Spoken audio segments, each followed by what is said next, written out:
morning, and thank you for this opportunity to be here today. As I said, my name is Griffin Nemeth, and I'm the Youth Advisory Board Coordinator for the hashtag I Can End the Trend program at the University of Kentucky. We are a peer-to-peer tobacco prevention and education program.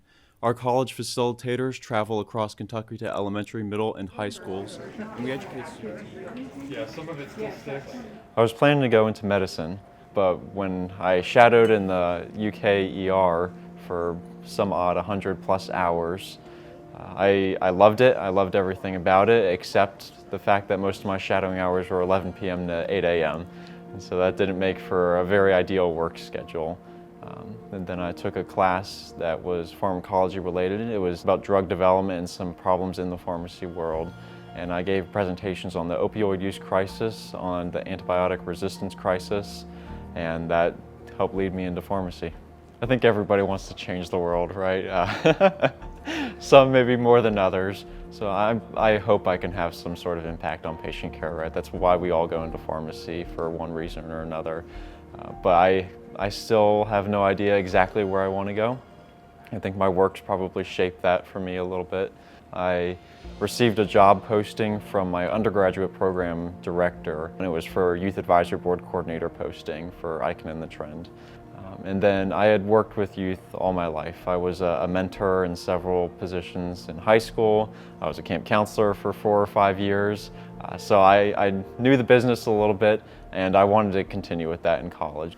We're trying to ensure that the students to whom we present are better educated about the issues concerning e-cigarette use so that they're more well informed before making that decision for themselves.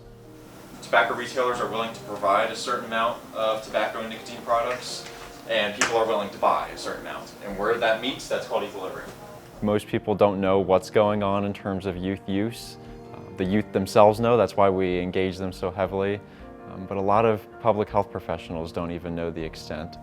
A large part of our Youth Advisory Board experience, in addition to being a year-long mentorship and professional development program, is to give students real-world advocacy experience. And so that's accomplished through training them to meet with their legislators, training them to talk to communities and peers about the issues.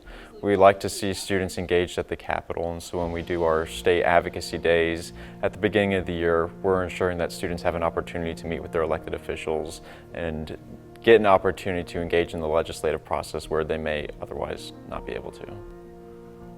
There's a lot that needs to be done on the policy landscape. That wasn't what I had intended to do going into the position, but it's since evolved to go there, and I really love it.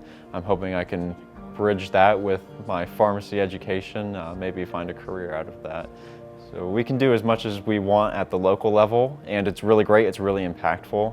But we need systemic change, and that's where policy comes in. We have to have laws that are protecting youth, and really everybody who's exposed to these products.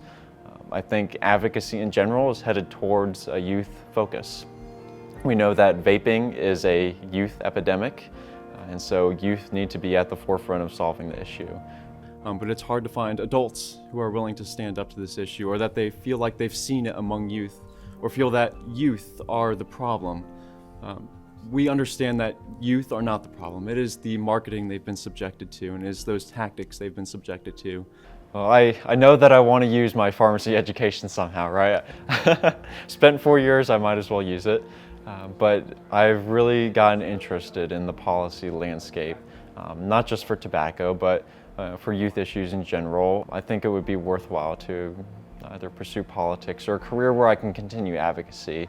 And I think pharmacy is no exception to if the field's experiencing troubles, and I think that would be a perfect way for me to bridge that gap.